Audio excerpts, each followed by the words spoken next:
ስማ ምነግርህ ነው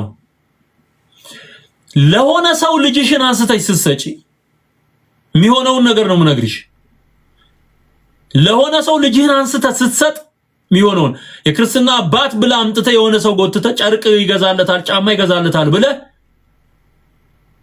ስትሰጥ ይሄ ሊትራሊ ሐላፊነትን ማስተላለፍ ነው ብራዘር ስማ ወንድሜ ስማኝ እህቶቼ ስሙኝ የብዙ ልጆች እድል የተበላሸው በክርስትናና አባትናት በሚለው አሮጌ አሰራር ሰውኛ አስተሳሰብና ያጋነን ትምህርት ምክንያት እናንተ ግን መምህር ተብላችሁ አትጠሩ መምህራችሁ አንድ ስለሆነ እናንተም ሁላችሁ ወንድማማች ናችሁ ቁጥር 9 አባታችሁ አንዱ እሱም የሰማዩ ነውና በምድር ላይ ማንንም አባት ብላችሁ አትጥሩ ሊቃችሁ አንድ እርሱም ክርስቶስ ነውና ሊቃውንት ተብላችሁ አትጠሩ የኛ አገር ሰዎች ደግሞ ቄሶቹ በሙሉ አንዱ ሊቅ አንሷቸው ሊቃውንት ይባባላሉ እርስ በርስ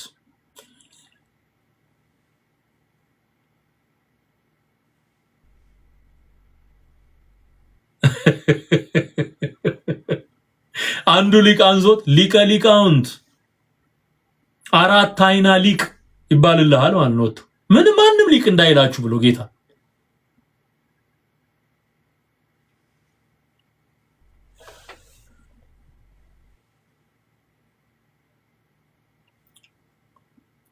አህያን የተጫነበትን ብቻ ይዞ የሚሄደው ሰው ከሆንክ ስማና ማራገፍ ያለብህን ሸክም አራግፍ አህያ አይደለህም አንተ የጫኑህን ተሸክመህ አትሂድ ትክክል ነው ዮኒ ቴንክ ዩ አንዱ እዚህ ይቃወማል የተጫነብህን እንደ አህያ ተሸክመህ አትዙር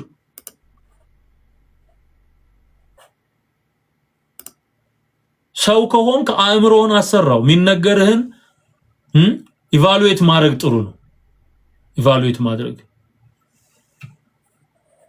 ስለዚህ ምንድነው የእግዚአብሔር ቃል የሚለው ማንንም አባት ብላችሁ አትጥሩ ይሄ እኮ የእግዚአብሔር ቃል አባት ብላችሁ ማለት አሁን አባቴን አባቴ ብዬ እንደምጠራ ይታወቃል ጌታ ኢየሱስ ያውቃል አባትንና እናትን አክብር ብሎ ከአስርቱ ትእዛዛት አንዱ ይሄንን ህግ የሰራው ራሱ ክርስቶስ ነው በስጋ በተገለጠበት ዘመን ማንንም አባት ብላችሁ አትጥሩ ሲል ምን ይያለ ነው በመንፈስ ዓለም አየው በእግዚአብሔር መንግስት ውስጥ ከአብ በቀር ከአንዱ ከእግዚአብሔር አብ በቀር አባት ሊሆን የሚችል የለምና ምንም አይነት ነገር በሱ ስፍራ ላይ እንዳታስቀምጥ የነፍስ አባት የንስሐ አባት የክርስትና አባት የሚባሉት ነገሮች ቬሪ ዴንጀረስ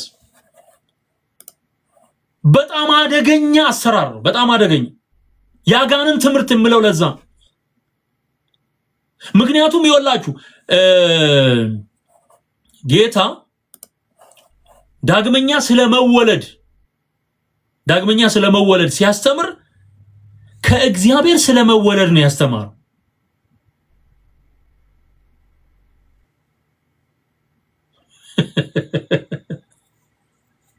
ሙሉ ቀን ክርስትና ስሜን ሀብተ ጽዮን ብሎ አወጡልኝ ጌታ ይባረካል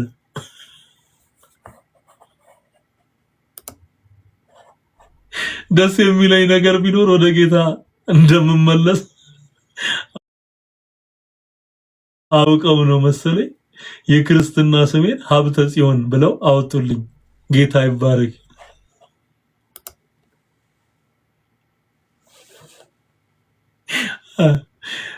መንፈስ ቅዱስ ጉንጩን ጸፍቶ አፉን ከፍቶ አናገረው አይዳ አባ ከና ይለማ የክርስትና ስም ራሱ የክርስትና ስም የሚባለው ነገር አደገኛ ነገር ስለዚህ የነፍስ አባት የክርስትና አባት እናትም የንስሐ አባት የሚባሉት ነገሮች በሙሉ በመንፈስ ዓለም ሌላ አካል አስቀምጠዋል ማለት ሌላ መንፈሳዊ አባትነት ሰይመዋል ማለት ነው ይሄንን ነው ምናፈርሰው በጌታ በኢየሱስ ስም የንስሐ አባት የተባለው ሰውዬ ለራሱ አባት መሆን አይችልም አባት ያስፈልገዋል በቃ ከጠጅና ከአረቄ መገላገል ያልቻለ ሰውዬ ያንተ የነፍስ አባት ሊሆን አይችልም። የነፍስ አባት ኢየሱስ ነው። አሜን በል። ኢየሱስ ጌታ።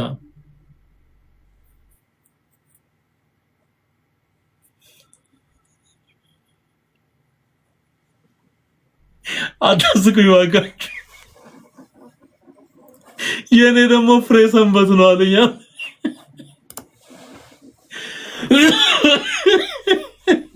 ምን ትሆናለህ? ፍሬ ሰንበት እኔ ምን ሆናለሁ? ፍሬ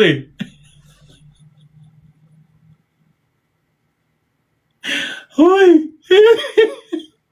እኔ ምን ሆናለሁ? ፍሬ ሰንበት አንተ ካለው እንጂ የሰንበት ፍሬ ብለው ሰየሙ። የዙጣ ማርያምን ነግሬያችኋለሁ ከዚህ በፊት። ወይ የዙጣ ማርያም ወፈር ያሉ ሲያገኙ ዙጣ ማርያም ነው የሚሉት። አንተ ሰንበት ላይ ተገኝተህ ነው እንግዲህ ፍሬ ሰንበት ያሉ። እንግዲህ ምን ላድርግ እኔ ፍሬ ኢየሱስ እልሃለሁ። እኔ ስትጠመቅ ወደፊት እዚህ መጥተህ ስም ከሆነ ያማረ ፍሬ ኢየሱስ ብዬ ሰይማለሁ። ፍሬ ወንጌል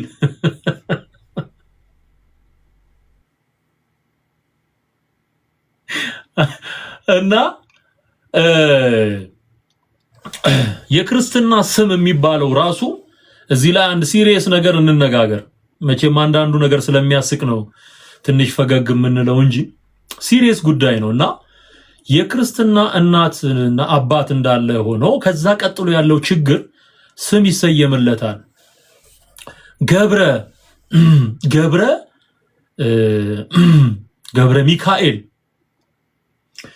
ሚካኤል የሚባል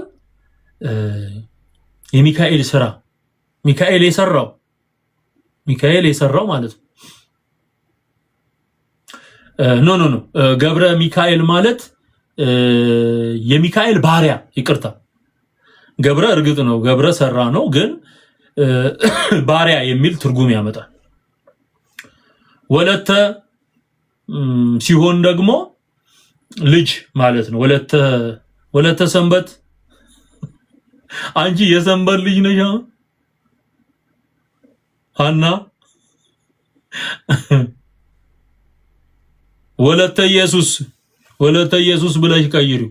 የክርስትና ስም ካስፈለገሽ ደስ ካለሽ ሌላ ስም ወለተ ኢየሱስ በይው። ያው የኢየሱስ ልጅ ማለት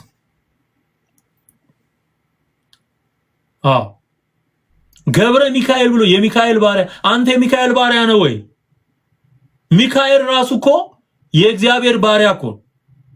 የዮሐንስ ራእይ ምዕራፍ 19 ላይ ምን ይላል? ዮሐንስ ወንጌል ምዕራፍ 19 ላይ አብሬ ባሪያ ነኝ አለ። መልአኩ ሊሰግድለት በእግሩ ስር ተደፋው ይልና ያን ጊዜ መልአኩ እንዳታደርገው ተጠንቀቅ፣ ካንተ ጋራ የእግዚአብሔርን የኢየሱስን መንግስት ከሚያገለግሉ ጋራ አብሬ ባሪያ ነኝ። መላእክት ባሪያ ነኝ ነው የሚሉት። ሊስም ላምጣልህ። እሺ ልሰግድለትም በእግሩ ፊት ተደፋው፣ እርሱም እንዳታደርገው ተጠንቀቅ፣ ካንተ ጋር የኢየሱስ ምስክር ካላቸው ከወንድሞች ጋር አብሬ ባሪያ ነኝ። ለእግዚአብሔር ስገድ፣ የኢየሱስ ምስክር የትንቢት መንፈስ ነውና አለኝ። ኮፒ ላድርገውና ዮሐንስ ራእይ ምዕራፍ 19 ቁጥር 10 ላይ ያለቃል።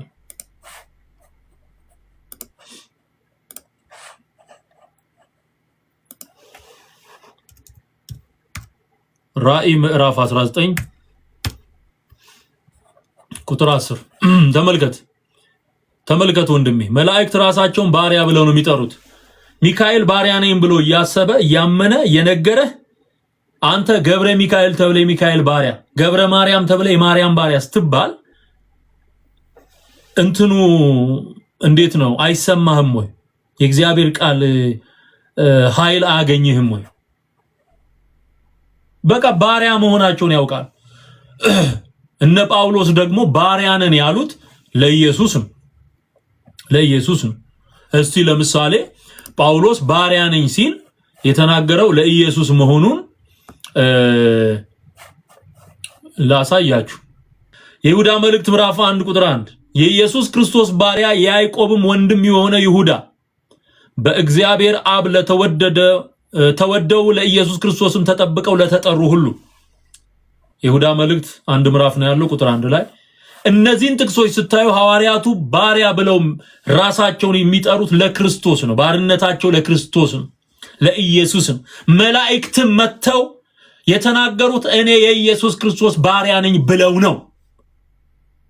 ስለዚህ ለማታውቀው መንፈስ በሕፃንነት ውሃ ውስጥ ደፍቀው ዘይት ቀብተው ወልደ ገብርኤል ወልደ ማርያም ገብረ ማርያም እያሉ ለሰየሙት ስያሜ አሜን ብለ በዛ ስም እንዳትጠራ ቀይር።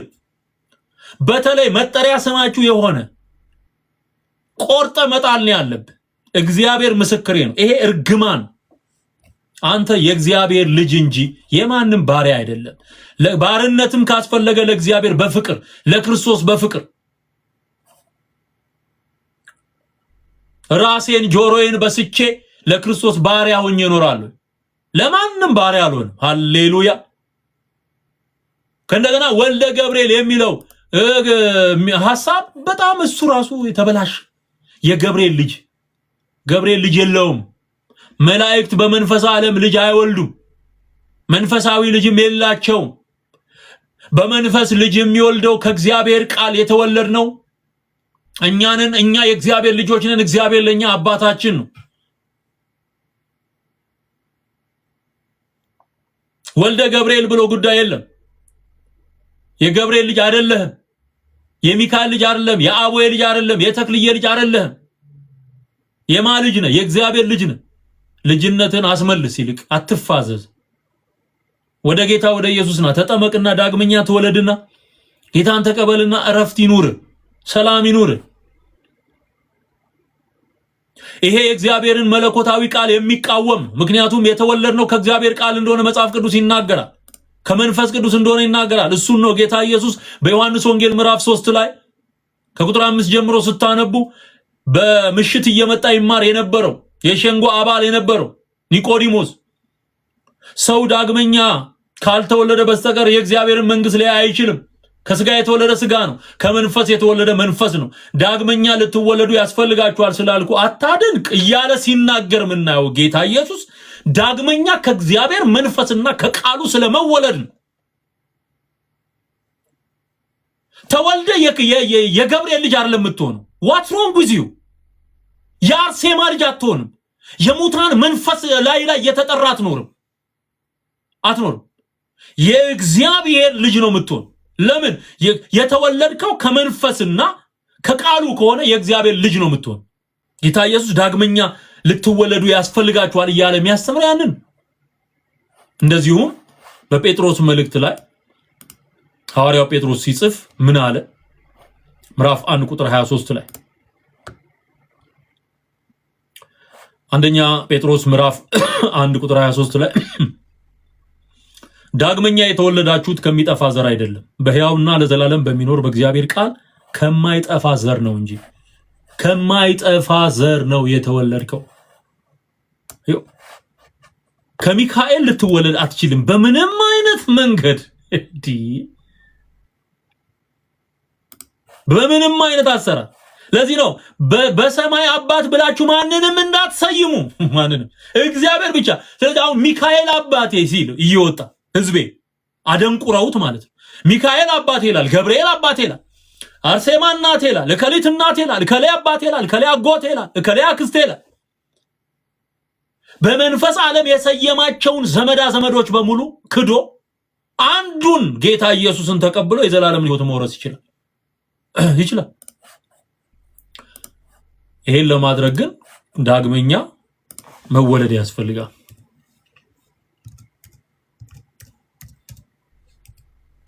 አንደኛ ጴጥሮስ ምዕራፍ 1 ቁጥር 23 ላይ ዳግመኛ የተወለዳችሁት፣ ሃሌሉያ ክብር ለእግዚአብሔር ይሁን፣ ከሚጠፋ ዘር አይደለም በሕያውና ለዘላለም በሚኖር በእግዚአብሔር ቃል ከማይጠፋ ዘር። አዩ። ስለዚህ የመጨረሻ ጥቅሳችን እንደዚህ የተወለዱ ሰዎች ምን ይላሉ? ገላትያ ምዕራፍ 4 ቁጥር 4 ላይ ልጅ ነህ እንጂ ባሪያ አይደለም። ማይ ጉድነስ ተጫወቱበት እኮ ህዝባችንን ባካችሁ ተጫወቱበት እኮ በጌታ በኢየሱስ ክርስቶስ ጌታ ሆይ ምሕረት አድርግልን በእውነት እሺ እስቲ መጽሐፍ ቅዱስ ላይ ገላትያ ምዕራፍ 4 ላይ ልውሰዳችሁ ልጅ ከሆንክ ደግሞ ምንድነው ወራሽ እግዚአብሔር አባት ነው አንተ ልጅ ነህ ስለዚህ እግዚአብሔር የሆነ ሁሉ ያንተ ወራሽ ነህ ማለት ነው ሃሌሉያ ገላትያ ምዕራፍ 4 ቁጥር 4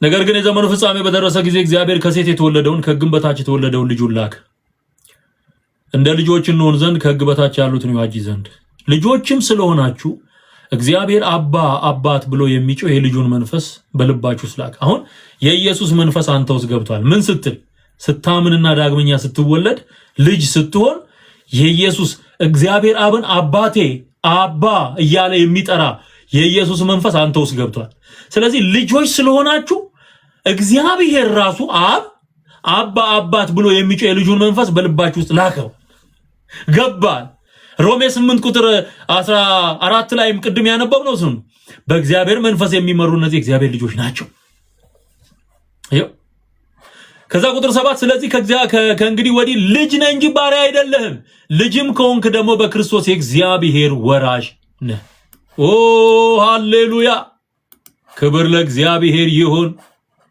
ለእግዚአብሔር ይሁን ገላትያ ምዕራፍ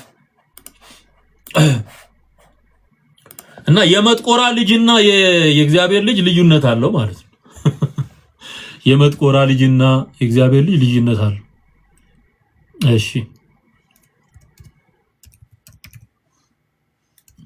ገላትያ ምዕራፍ 4 ቁጥር 6 እና ቁጥር 7 አንብቡ ዳግመኛ የተወለዳችሁ ከሚጠፋ ዘር አይደለም ብሎ ጴጥሮስ ነግሮናል ጳውሎስ ደግሞ እንዲህ ይላል ልጆችም ስለሆናችሁ እግዚአብሔር አባ አባት ብሎ የሚጮህ የልጁን መንፈስ በልባችሁ ውስጥ ላከ ስለዚህ ከእንግዲህ ወዲህ ሰው ዳግመኛ ከተወለደ በኋላ ልጅ ነህ እንጂ ባሪያ አይደለም አሁን እኛ ልጅነታችንን ስለምናቅ ነው የሚካኤል የገብርኤል ባሪያ አይደለንም እንለው አንተም ከዚህ አይነት ጨለማው ስትወጣ ከሃይማኖታዊ እስራት ጥፍነጋ ሰንሰለት ውስጥ ከማይታይ ሃይማኖታዊ ስውር ስፌት ውስጥ ስትወጣ ያኔ ምን ትሆናለህ የእግዚአብሔር ልጅ መሆንን ትረዳለህ ከዛስ ወራሽ ነኝ ትላለህ ወራሽ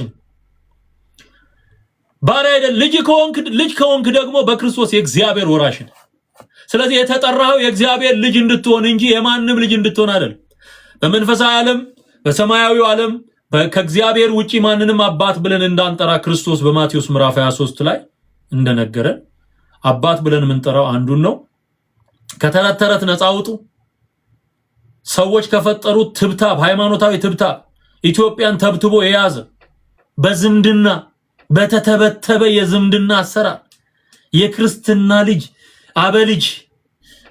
አበልጅ የአይን አባት ደግሞ ብዙ ነው እኮ አንተ በኢየሱስ አይኑ የጠፋ ትምህርት የአይን አባት ይላል አይኑ የጠፋ ትምህርት አባት የሌለው ወላጅ የሌለው ትምህርት አበልጅ ይላል አበልጅ there is no አበልጅ የለው አበልጅ የሚባል ነገር የለም በቃ አባት እናት አለ ሁሉ ዝም ብለህ ቤቱ ብታሳድገው ይሻላል ልጅን የሌላ መናፍስት መጫወቻ አድርጋ አትስጠው ሌላም ስም እንዲሰየምለት አታድርግ በማታውቀው ቋንቋ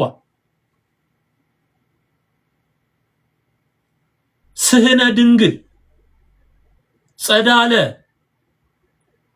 ማርያም ጽጌ ማርያም አንዳንዱን የማርያም አበባ አርገውት አንዳንዱን የተክለ ሃይማኖት ባሪያ አርገውት አንዳንዱን የአቦዬ ባሪያ አርገውት አልቋል እኮ ህዝቡ ያለ መስሏል የለም እኮ እኔ ምነግርህ እውነት ወደፊት ይገባል ብራዘር አሁን የለመድከውን ተረት ለመተው ብዙ እንደምትቸገር አምናለሁ ብዙዎች ተቸግረዋል በቃ እንደ እናት ነው ያሳደገችኝ እኮ እኔ የክርስትና እናቴ በቃ ጥሩ ነው ጎበዝ ግን የክርስትና እናት የሚባል ነገር የለም ምን ላርግህ የለም በቃ የሚጠቅምህ ይሄ ነው እኔ ምነግርህ ነው የሚጠቅም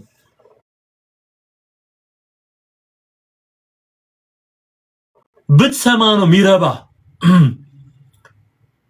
በዚህ ዘመን መጨረሻ እውነቱን እንድነግራችሁ እኔን ባሪያውን ልኮላችኋል። በቃ ስማ፣ እኔን ልኮልሃል እንድትገላገል ከጨለማ ውስጥ። ኢየሱስ ጌታ።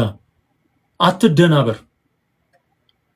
ደብተራ በተበተበው ስርዓት ውስጥ የመኖር ግዴታ የለብህ። አንዴ የጠጣሁትን ጠጥቼ እኖራለሁ ትላለህ እንዴ? መደነዝ እኮ ነው ይሄ፣ መደነዝ። አንዴ የተቀበልኩትን አለቅም ትላለህ እንዴ? አሁን ሰሞኑን አንዱ 30 ዓመት ሙሉ የሰማሁትን በ30 ደቂቃ ስብከት እንድታው ነው የምትፈልገው የሚል መከራከሪያ አንስቶ ሲናገር እንዴ አግኝተ ነው 30 ዓመት የተሸከምከውን ድሪቶ በ30 ደቂቃ አገልግሎት ብታወርደው እግዚአብሔርን አመስግን እንጂ ለምን ይከፋል? ለምን ትሰቃያል? ለምን?